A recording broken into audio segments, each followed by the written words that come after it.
Saudara, sebuah alat berat tertabrak kereta api di perlintasan kawasan Buntaran Tanda, Surabaya, Jawa Timur, Rabu sore. Tidak ada korban jiwa dalam insiden ini.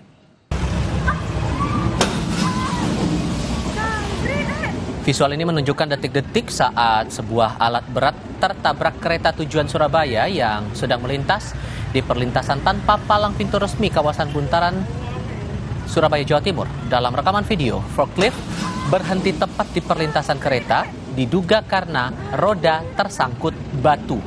Pengemudi forklift berhasil menyelamatkan diri sebelum tersambar kereta.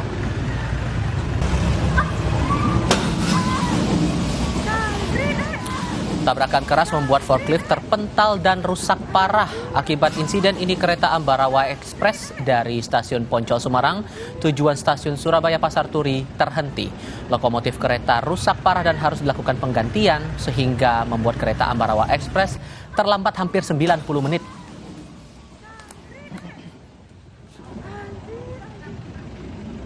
Direktur Rumah Sakit Indonesia di Gaza tewas bersama keluarganya dalam serangan Israel. Korban meninggal bersama istri, anak perempuan, dan menantu laki-lakinya.